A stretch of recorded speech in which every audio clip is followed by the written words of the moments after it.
갈라디아서 4장 4절 5절, 그리고 다니엘 9장 24절부터 27절, 그리고 마태복음 24장 14절 15절. 갈라디아서 4장 4절 5절. 때가 참에 하나님이 그의 아들을 보내사 여자에게서 나게 하시고 율법 아래 나게 하신 것은 율법 아래 있는 자들을 속량하시고 우리로 아들의 신분을 받게 하려 하심이니라. 다니엘 9장 24절부터 27절. 내 백성과 내 거룩한 성을 위하여 70주로 기한을 정하였나니 허물이 마치고 죄가 끝나며 죄악이 덮이우고 영원한 의가 드러나며 이상과 예언이 응하고 또 지극히 거룩한 자가 기름 부음을 받으리라. 그러므로 너는 깨달아 알지니라. 예루살렘을 중건하라는 말이 날 때부터 메시아 곧 왕이 일어나기까지 7주와 62주가 지날 것이요 그 곤란한 중에 거리와 성벽이 재건되리니 또 62주 후에 메시아가 끊어져 없어질 것이며 장차 한 왕의 백성이 와서 그 성읍과 성소를 회파하려니와 그의 종말은 홍수에 휩쓸림 같을 것이며 또 끝까지 전쟁이 있으리니 황폐될 것이 작정되었느니라. 그가 많은 사람으로 더불어 한 주 동안 언약을 굳게 맺고 그가 그 주의 중간에 제사와 예물을 금지할 것이며 또 가증함을 확산시키므로 그것을 황폐케 하여 진멸할 때까지 할 것이며 또 이미 정해진 것들이 그 황폐케 한 자들에게 쏟아지리라 하니라. 마태복음 24장 14절 15절. 그 나라의 그 복음이 모든 민족에게 증거되기 위하여 온 세상에 전파되어야 하리니 그제야 끝이 오리라. 그러므로 선지자 다니엘의 말한 바 멸망에 가증한 것이 거룩한 곳에 선 것을 보거든 읽는 자는 깨달을지니라. 인간에게 가장 중요한 지식이죠. 인간에게 가장 중요한 지식은 유일하신 참 하나님과 아버지께서 보내신 자 예수 그리스도를 아는 것보다 더 중요한 것은 없습니다. 유일하신 참 하나님과 아버지께서 보내신 자 예수 그리스도를 아는 것이 영생이기 때문에, 그리고 유일하신 참 하나님이 하늘과 땅을 창조하셨고 그 가운데 있는 모든 만물을 창조하셨고 저와 여러분을 창조하셨기 때문에 유일하신 참 하나님을 아는 것이 인생에게는 가장 중요한 일이다. 그리고 유일하신 참 하나님이 우리의 영존하신 아버지시고 그분이 우리의 대속주시고 그분이 우리의 주인이시기 때문에 우리는 유일하신 참 하나님을 알아야만 하는 것입니다. 사람은 죽지만 영원히 죽는 것이 아니에요. 죽음 후에는 영원한 세계가 있습니다. 유일하신 참 하나님을 알지 못하는 사람들은 자기들의 죄 가운데 죽어서 심판을 받게 되고 영원한 지옥 형벌을 받게 되지만, 유일하신 참 하나님을 아는 사람들은 영생을 얻고 하나님의 자녀가 되어서 천국에서 영원히 하나님과 함께 살게 되는 겁니다. 그러므로 영생을 얻지 못한 사람이 온 천하를 얻었다고 합시다. 그런데 그 다음날 죽었어요. 그래서 심판을 받고 영원한 지옥에 가게 되면 온 천하가 그 사람에게 무슨 소용이 있고 무슨 의미가 있을까요? 그런데도 사람들은 영원을 바라보지 못합니다. 그래서 잠시 살다가 죽을 이 세상만 바라보고 육신의 정욕과 안목의 정욕과 이생의 자랑을 위해서 살고 있는 거예요. 여기에는 목사들도 선교사들도 신학자들도 그 복음을 마음으로 믿지 않는 사람들은 아무리 예수의 이름을 부르고 열심을 내어도 마찬가지예요. 겉으로 보기에는 주를 위해서 산 것 같이 보여도 바리새인들이 종교적으로 얼마나 열심히 있었습니까?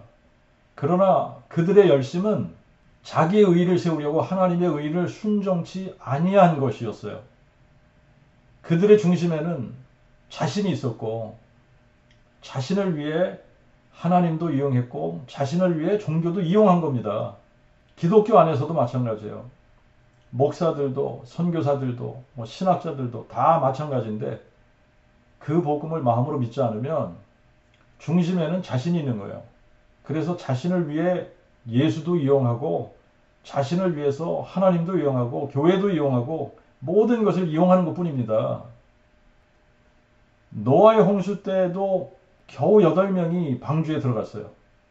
소돔과 고모라를 멸하실 때에도 롯의 식구만 빠져나왔습니다. 출애굽한 1세대 이스라엘 백성들 중에는 여호수아와 갈렙만 요단을 건넜어요.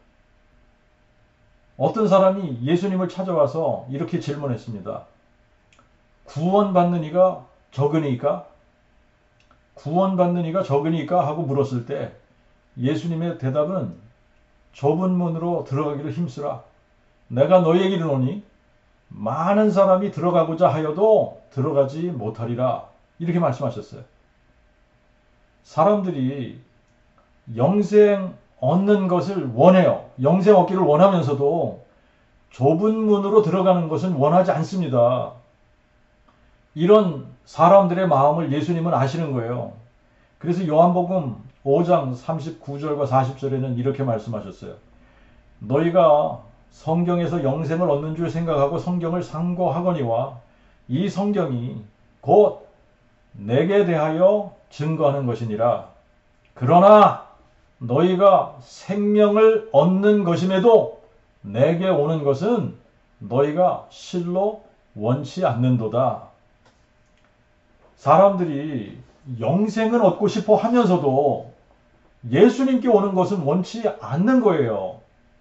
그래서 마태복음 15장 8절에 예수님께서 이사야의 예언을 인용하시면서 이렇게 말씀을 하셨어요. 이 백성이 그들의 입으로는 나를 가까이하며 또한 입술로는 나를 존경하되 그들의 마음은 내게서 멀도다. 그리고 요한복음 5장 42절에 나는 너희가 하나님을 사랑하니 너희 속에 없음을 아노라. 그러면서 46절과 47절에 이렇게 말씀하셨어요. 너희가 모세를 믿었다면 또 나를 믿었으리니 이는 그가 내게 대하여 기록하였습니다. 그러나 너희가 그의 글도 믿지 아니하거든 어찌 내 말을 믿겠느냐. 그러니까 사람들이 영생 얻는 것은 좋아해요. 영생을 얻는다 그러면 그거는 굉장히 원합니다. 영생 얻고 싶어 해요. 구원받고 싶어 합니다. 그런데 예수님께로 오는 것은 원치 않는 거예요. 그거 참 이상하죠? 영생 얻기를 원하지만 예수님께 오는 것은 원하지 않는다. 그러니까 마음으로 믿지 않는다는 얘기죠. 그렇죠? 율법에 대해서 잘 알 수 있잖아요. 여러분 바리새인들이 율법에 대해서 얼마나 많이 알았습니까? 그죠? 그런데 모세를 믿지 않았다는 거예요. 모세의 글도 믿지 않았다는 거예요. 알고 있어요. 그런데 모세도 안 믿었고 모세의 글도 믿지 않았어요. 율법은 알았지만 믿지 않았다. 그 복음은 알지만 마음으로 믿지 않는다. 똑같은 거죠. 여러분 유일하신 참 하나님은 상천하지에 홀로 한 분밖에 없습니다. 상천하지에 홀로 한 분이신 유일하신 참 하나님의 이름이 여호와이십니다. 여호와. 그러므로 여호와만 하나님이시고 여호와 외에는 신이 없습니다. 여호와 하나님이 전능자시고 여호와 하나님이 지존자시고 여호와 하나님이 주권자시고 여호와 하나님이 영존하신 아버지시고 그분이 처음과 나중이시고 시작과 끝이시고 알파와 오메가시고 그분이 모든 것을 아시고 모든 곳에 편지해 계시고 그분은 어떤 일을 행하실 때에 즉흥적으로 행하시는 것이 아니라 철저한 계획 속에서 일을 하십니다. 그렇기 때문에 여호와 하나님이 사람 되실 것도 만세전에 철저하게 계획하신 거예요. 그래서 때와 장소와 방법과 목적을 미리 정하시고 알려주셨어요. 그래서 바울은 갈라디아서 4장 4절에 이렇게 표현한 겁니다. 때가 참해. 때가 참해. 영어로는 when the fullness of the time had come. 헬라어에는 이 시간, time, 시간을 이야기하는 헬라어 단어가 두 가지가 있어요. 시간을 의미하는 단어가 크로노스라는 단어와 카이로스라는 단어가 있습니다. 갈라디아서 4장 4절에는 호테데 에일테토 플레이로마투 크로노스라는 단어가 쓰여졌어요. 크로노스라는 단어는 보통 우리가 생각하는 그런 시간을 의미합니다. 순차적으로 흘러가는 시간을 의미하는 거예요. 반면에 카이로스라는 단어는 어떤 픽스된 시간, 정해진 시간, 우리에게 찾아온 기회, 이런 의미로 시간이다 표현을 했어요. 그래서 에베소서 5장 16절 같은 경우에는 세월을 아끼라 때가 악하니라 이런 말씀이 있죠. 그죠? 그래서 거기서 세월을 아끼라고 했을 때에 그 세월은 카이로스예요. 카이로스. 그런데 여기서는 크로노스라는 단어가 쓰여진 겁니다.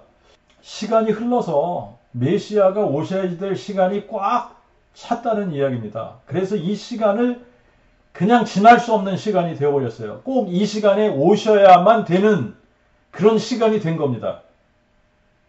사람들은 이렇게 또 생각할 수 있거든요. 예수님이 전능자시라며. 그러면 예수님이 전능자시고 주권자시고 그러면 예수님이 더 일찍 오실 수도 있고 더 늦게 오실 수도 있는 거 아니냐? 그런데 그렇지 않아요. 예수님은 더 일찍 오실 수도 없고 더 늦게 오셔서도 안 되게 되어 있습니다. 왜냐하면 예수님은 자신이 계획하신 그 시간에 오셔야 되는 것이기 때문에 예수님은 자신이 오실 시간을 미리 예언하고 오신 거예요.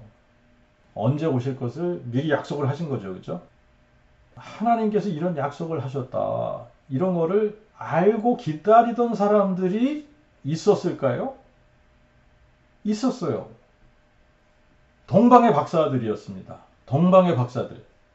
율법에 빠삭하고 성경을 많이 알았던 율법사들, 바리새인들, 제사장들 이런 사람들은 이때를 기다리지 않았지만 동방의 박사들은 이때를 알았어요.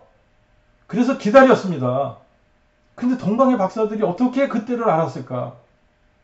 바벨론 느부갓네살이 예루살렘을 쳐들어와서 3번에 걸쳐서 포로들을 끌고 갔습니다. 근데 이때 포로로 끌려간 사람들 중에 한 사람이 다니엘이에요. 다니엘은 바벨론의 포로로 끌려가서 3년 동안 훈련을 받고 바벨론의 박사가 돼서 느부갓네살을 섬기는 그런 자리에 서게 됐습니다. 그래서 다니엘도 바벨론의 박사 중에 한 사람이 되었는데 근데 무슨 일이 일어났느냐면 바벨론 왕 느부갓네살이 하루는 꿈을 꾸고 박사들을 불러서 자신이 꾼 꿈에 대해서 해몽을 요구하는 것이 아니라 자기가 무슨 꿈을 꿨는지 이야기를 하라는 겁니다. 자신이 무슨 꿈을 꾸었는지 이야기할 수 없다면 꿈 해몽도 다 가짜라는 거예요. 그러니까 꿈을 알아맞혀라. 그래야 해몽도 바르게 할 수 있다고 인정하겠다. 만약에 자신이 무슨 꿈을 꾸었는지 말해줄 수 없다면 박사들을 모조리 다 죽여라. 이런 명령을 내린 겁니다. 그래서 바벨론의 모든 박사들이 죽을 위기에 놓였을 때 다니엘이 느부갓네살의 꿈을 말해주고 해몽까지 해주는 거예요. 그러니까 이 천하의 느부갓네살이거든요. 느부갓네살이 포로로 끌려온 다니엘에게 절을 하고 예물을 하사하고 박사들의 우두머리로 삼게 됩니다. 자, 이때부터 다니엘은 동방의 모든 박사들 사이에서 전설적인 인물이 되지 않았을까요? 그뿐 아니라 세월이 흐르면서 메데 바사가 바벨론을 정복했을 때 다니엘은 메대왕 다리오를 섬기는 3명의 총리 중에 첫 번째 총리가 됩니다. 그래서 다리오의 총애를 받게 돼요. 그때 다니엘을 시기하던 다른 총리들이 다니엘을 모함하게 돼요. 모함해서 사자굴에 넣게 됩니다. 자, 그런데 무슨 일이 벌어지느냐 하면 사자굴에 떨어진 다니엘은 머리털 하나도 상하지 않았어요. 하나님이 천사들을 보내서 사자들이 입을 봉해 놓은 거예요. 그래서 순한 양같이 있었던 겁니다. 그리고 다음날 다니엘을 모함했던 대신들이 사자굴에 들어가서 사자들의 밥이 되는 일이 있었던 거예요. 자, 이런 일들로 인해서 다니엘은 바벨론뿐만 아니라 메대 바사 제국의 모든 동방에서 전설적인 인물로 소문이 났을 거예요.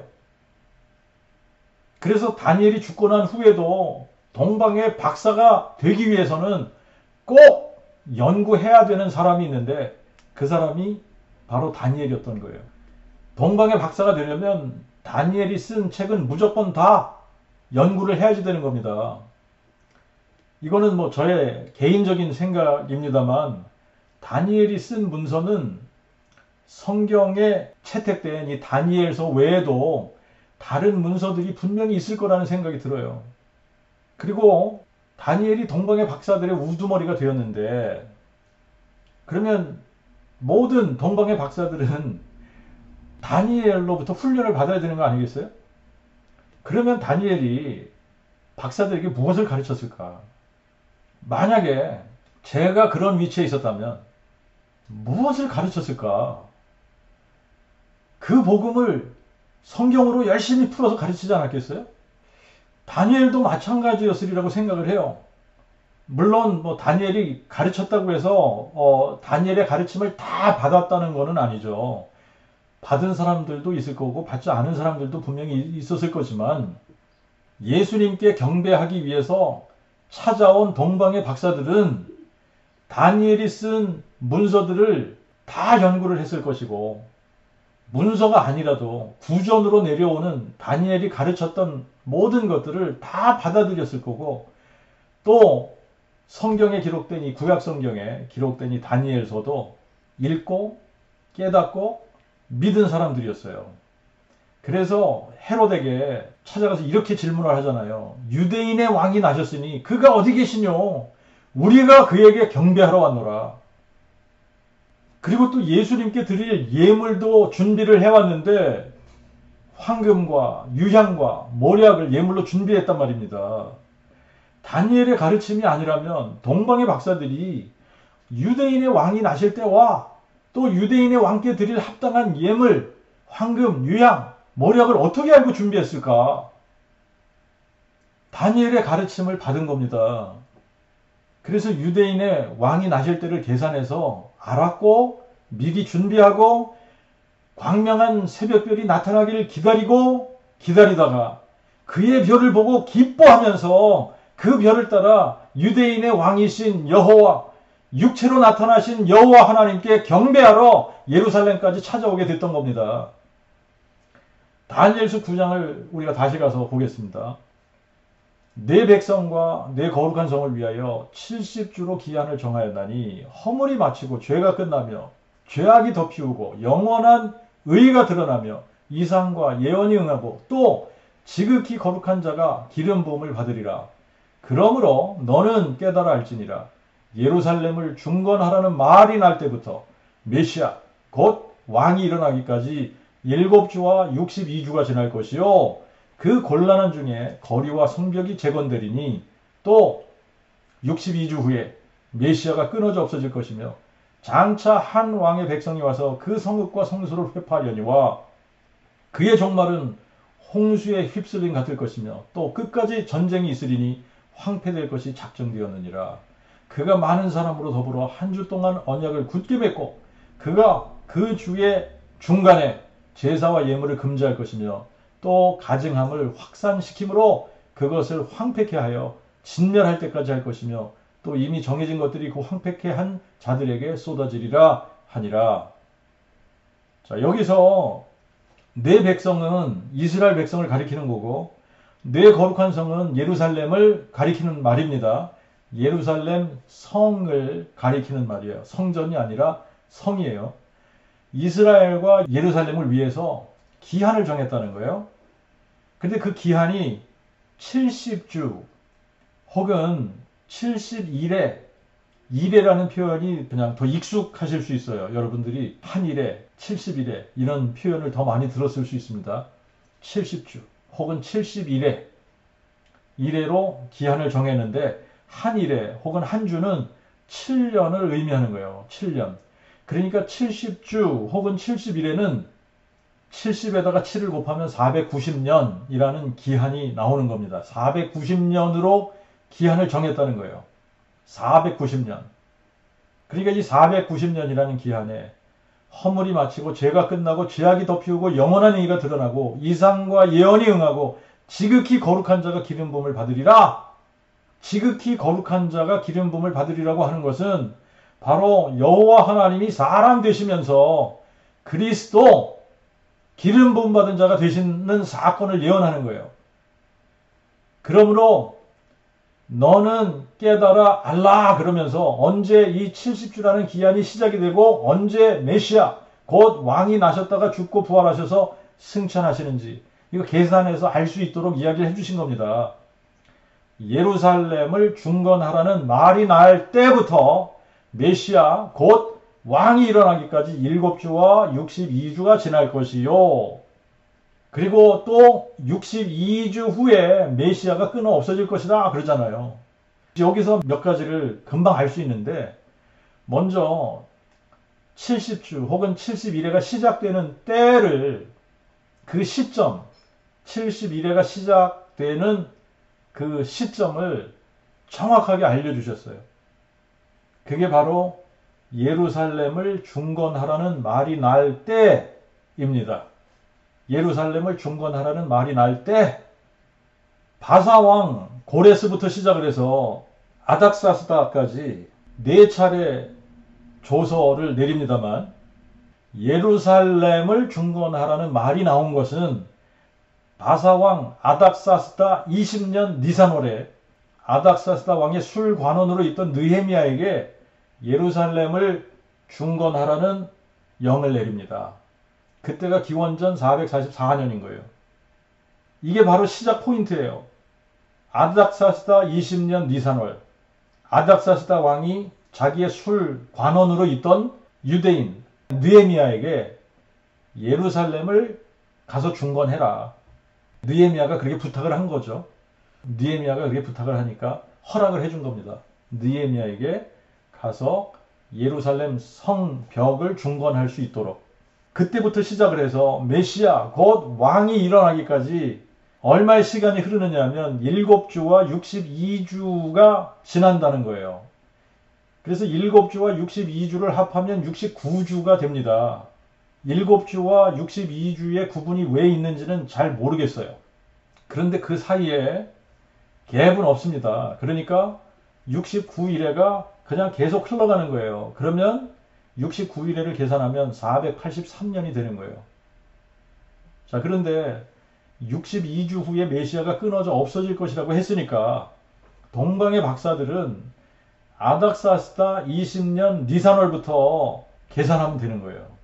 그때부터 483년을 계산해서 그것을 기준으로 메시아 곧 유대인의 왕 여호와 하나님께서 한 아기로 한 아들로 이 세상에 오시는 때를 기다렸던 겁니다. 자, 그러면 이거는 초림의 때라고 그렇게 이런 거를 다 가르쳐 준 거 아니냐. 예수님이 다시 오실 때는 아무도 모른다 그랬으니까 그거는 뭐 우리가 어떻게 하냐 뭐 이렇게 생각할 수 있어요. 근데 예수님이 다시 오실 때도 역시 때가 차야지 되는데 이 잘못된 종말론을 가르치는 사람들은 7년 대환란 전에 예수님이 오신다고 하면서 오늘 밤이라도 오실 수 있다고 가르치는데 그거는 잘못된 가르침이에요. 성경적이지 않은 겁니다. 대환란은 일단 7년이 아닙니다. 7년 대환란이라는 말은 성경에 없어요. 대환란의 기간이 정확하게 몇 년이라고 나와 있지 않습니다. 하지만 분명한 거는 3년 반보다 짧아요. 왜냐하면 대환란이 시작하는 시점이 7년이라고 하는 언약 기간의 절반에 시작되기 때문에 그러면 7년의 절반이 3년 반이니까 이 3년 반 이때부터 대환란이 시작이 되는데 그러면 남은 7년의 남은 기간이 3년 반인데 요 3년 반보다 짧다는 거예요. 예수님께서 마태복음 24장 22절에 이렇게 말씀하셨습니다. 그 날들을 감하지 아니하시면 아무 육체도 구원을 얻지 못할 것이나 택하신 자들을 위하여 그 날들을 감하시리라. 그 날들은 대환란을 의미하는 거예요. 대환란. 그러므로 대환란의 기간은 3년 반보다 짧아야 하는 거예요.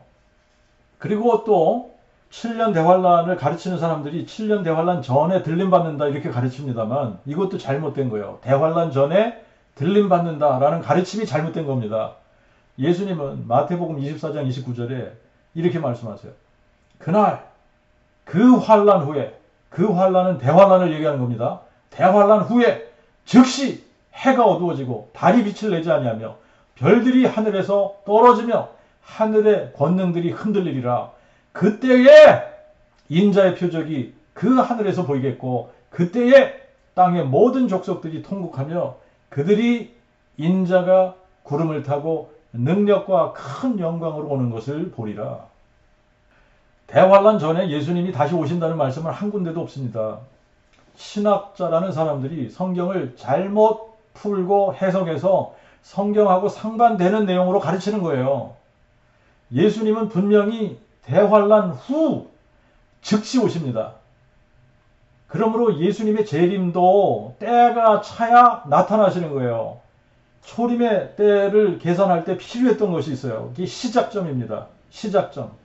70일에가 시작하는 그 시작점을 알려주셨잖아요. 예루살렘을 중건하라는 영이 날 때부터입니다. 예루살렘을 중건하라는 영이 날 때부터 이 시작점을 가르쳐 주시지 않았다면 얼마나 기다려야 때가 차는지 알 수가 없는 거예요.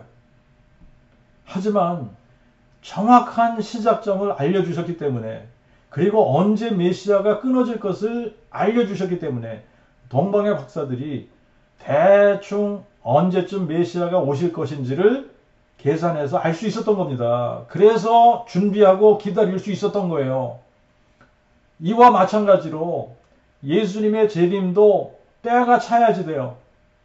예수님이 마태복음 24장 15절에 이렇게 말씀하셨습니다. 그러므로 선지자 다니엘의 말한 바 멸망에 가증한 것이 거룩한 곳에 선 것을 보거든 읽는 자는 깨달으라. 선지자 다니엘의 말한 바 멸망에 가증한 것이 거룩한 곳에 선 것을 보거든 이것을 읽는 자들은 깨달으라는 겁니다. 14절에는 무슨 말씀이 있죠? 그 나라의 그 복음이 모든 민족에게 증거되어져야 하리니 그제야 끝이 오리라 그랬어요. 그죠? 그 복음이 모든 민족에게 증거되는 그런 시기하고 지금 이게 맞물려서 가야지 되는 거예요. 모든 민족에게 그 복음이 증거되기 위해서 온 세상에 전파되어야 됩니다. 자, 이제 그렇게 되면 끝이 거의 다 될 때쯤 돼서 예수님께서 우리에게 결정적인 사인을 주셨어요. 그 결정적인 사인이 바로 선지자 다니엘의 말한 바 멸망에 가증한 것이 거룩한 곳에 선 것을 보거든 이것을 읽는 자는 깨달으라는 겁니다. 그러면 우리가 선지자 다니엘의 말한 것이 무엇인지 찾아가 봐야 되죠. 다니엘 9장 27절이에요. 다니엘 9장 27절에 보면 그가 많은 사람으로 더불어 한 주 동안 언약을 굳게 맺고 그가 그 주의 중간에 제사와 예물을 금지할 것이며 또 가증함을 확산시킴으로 그것을 황폐케 하여 진멸할 때까지 할 것이며 또 이미 정해진 것들이 그 황폐케 한 자들에게 쏟아지리라. 7일에와 62일에 그리고 두 개를 합하면 69일에가 되는데 69일 후에 메시아가 끊어집니다. 자, 이제 메시아가 끊어지면 예수님이 십자가에 죽으시고 장사 지낸 바 되셨다가 사흘 만에 부활하시고 승천하셔서 이제 더 이상 세상에 계시지 않는 것을 의미하는 거예요. 이스라엘과 예루살렘을 위한 기한이 70주인데 69주 후에 메시아가 끊어지고 나면 한 일에 한 주가 비는 거예요. 7년이 남게 되는 겁니다. 다니엘서 9장 27절은 이 마지막 한 일회가 시작하는 시작점이 무엇으로 시작을 하는지를 가르쳐 주는 거예요. 그리고 예수님도 마태복음 24장 15절에 이 부분을 가리켜서 말씀하고 있는 겁니다. 마지막 한 일회가 언제 어떻게 시작을 하는지 정확하게 가르쳐 주셨는데, 그가 적그리스도를 이야기하는 거예요. 이게 적그리스도가 많은 사람으로 더불어 한 주 동안 언약을 굳게 맺고, 한 주라고 하는 거는 7년이라고 했죠. 7년. 7년 동안 언약을 굳게 맺는다. 그러면 이 부분을 읽는 자는 깨달으라는 겁니다. 언제 마지막 한 주 혹은 한 일회가 시작하냐? 적그리스도가 등장을 해서 많은 사람으로 더불어 한 일회 7년이라는 기간을 제시하면서 이 7년 동안 언약을 맺자. 그래서 이 7년이라고 하는 기간 동안 언약을 굳게 맺을 때에 이때부터 마지막 한 일회가 시작하는 거예요. 그러니까 69일회가 멈추어 있다가 69일회에서 딱 멈춘 거예요. 71회라고 하나님께서 기한을 정해 놓으셨는데, 그게 69일회가 지나고 나서 시간이 멈췄어요. 시간이 멈췄다가 71회의 그 마지막 한 일회가 시작하는 바로 그때가 적그리스도가 등장해서 많은 나라의 지도자들과 더불어서 7년 동안 평화조약을 맺을 때, 그때부터 70일의 마지막 한 일에 시간이 다시 움직이기 시작을 하는 거예요. 다니엘서 9장 27절은 개역성경의 번역이 조금 더 나은 번역인 것 같아요. 개역성경의 번역이 이렇게 돼 있어요.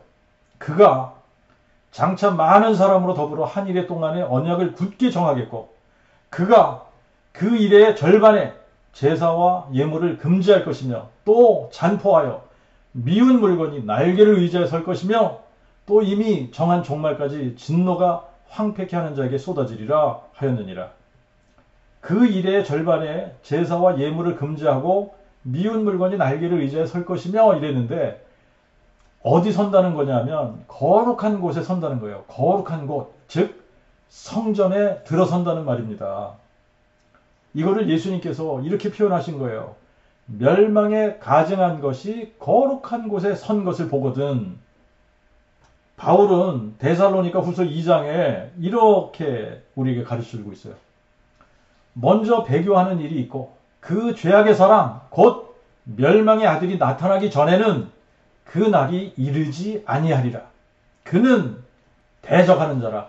또 신이라 불리는 것이나 경배를 받는 모든 것 위에 스스로를 높여 하나님처럼 그가 하나님의 성전에 앉아 자기를 보여 하나님이라 하느니라.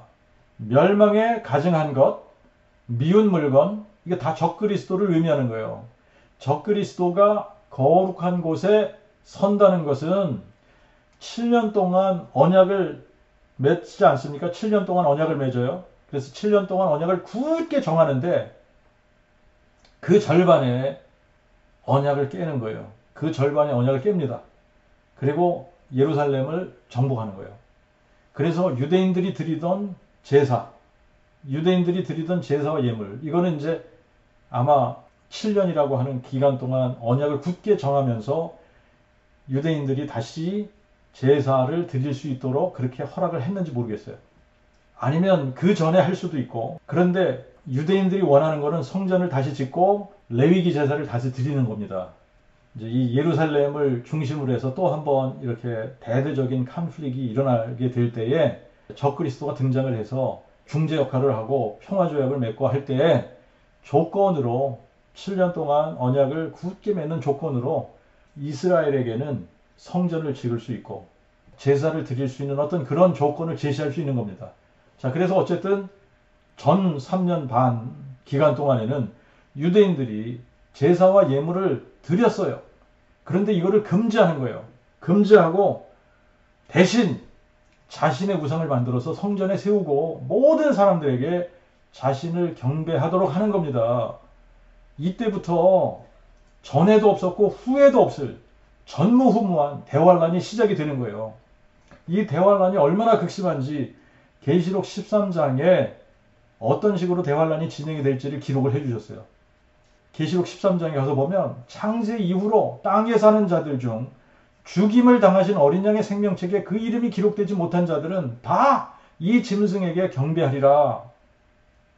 자, 그러고 나서 이 땅의 짐승이 하나가 올라와서 그가 또 권세를 받아 바다에서 온 짐승, 우상에게 생기를 주어 짐승의 우상으로 말하게 하고 또 그 짐승의 우상에게 경배하지 않는 자는 누구나 다 죽이게 하더라.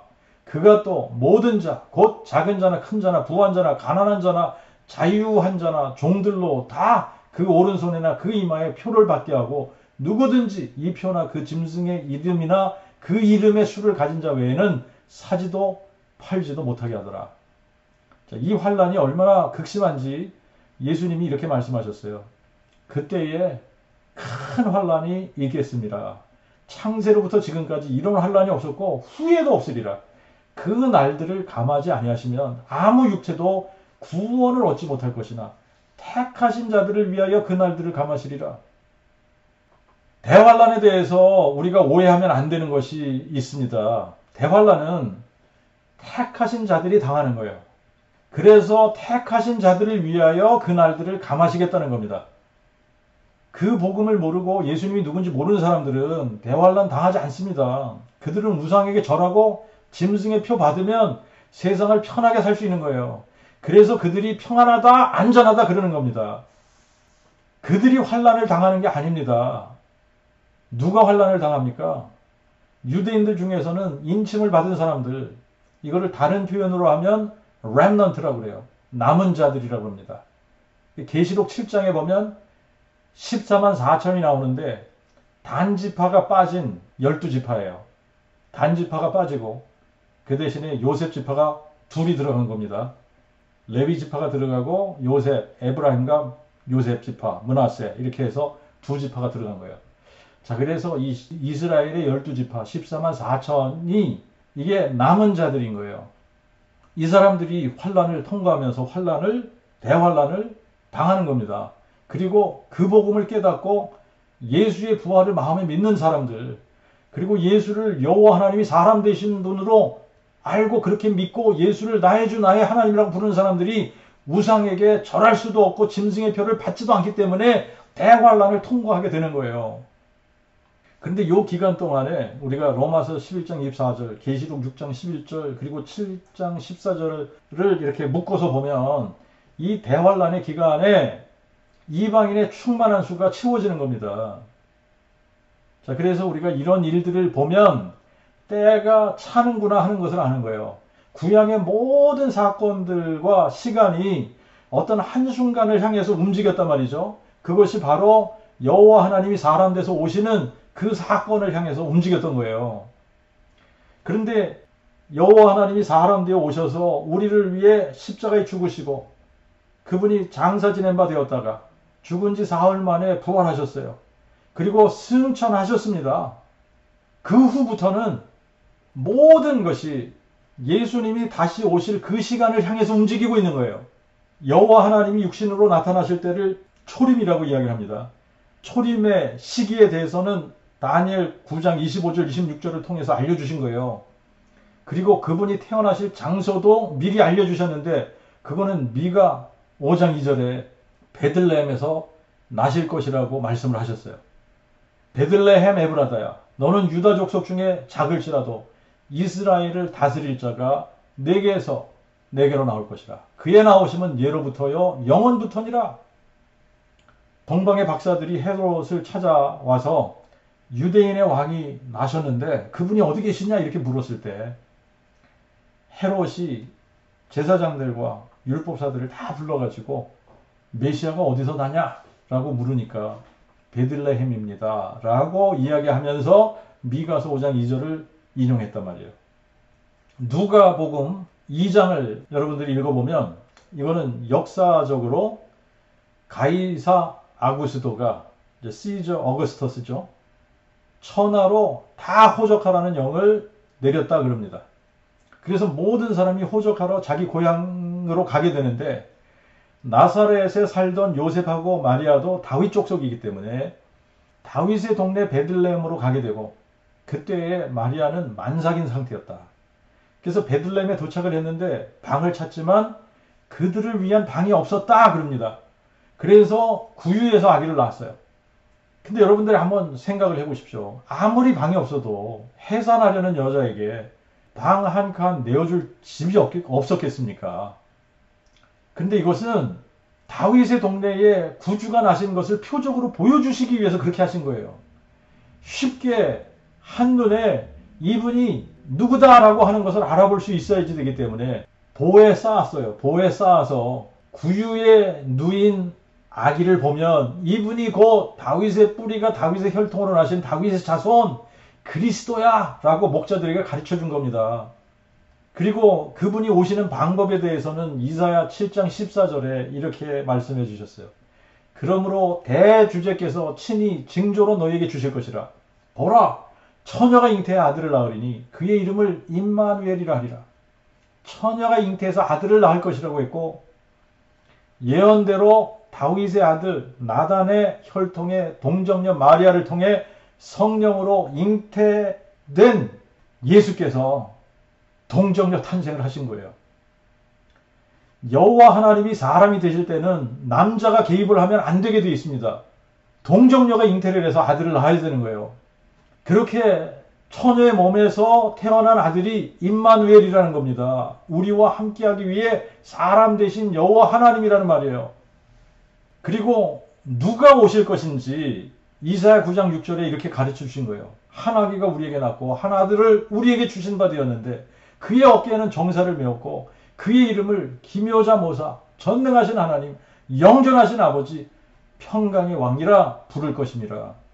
처녀를 통해서 태어난 한 아기가, 한 아들이 기묘자 모사이시고 전능하신 하나님이시고 그분이 우리의 영존하신 아버지시고 그분이 평강의 왕이시라는 겁니다. 그리고 여호와 하나님이 사람 되시는 목적을 이사야 25장 8절에 이렇게 말씀하셨어요.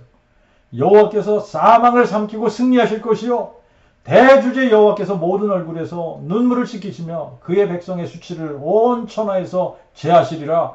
여호와께서 말씀하셨느니라.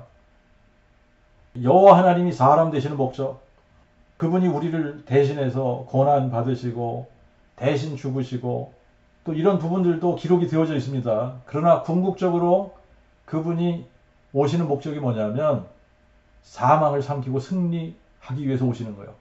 사망을 삼키고 승리하시고 그래서 모든 얼굴에서 눈물을 씻기시고 백성들의 수치를 온 천하에서 제하시기 위해서 여호와 하나님이 사람 되시는 겁니다. 그래서 때가 찼을 때에 여호와께서 다윗의 혈통의 한 처녀의 몸을 통해 한 아기로 잉태되어 한 아들로 사람이 되셔서 이 세상에 찾아오셨어요. 동정녀 탄생하신 예수는 기묘자 모사이시고 전능하신 하나님이시고 우리의 영존하신 아버지시며 평강의 왕이십니다. 동정녀 탄생하시면서 사람 되신 예수를 하나님의 그 아들이라고 부르는 거예요.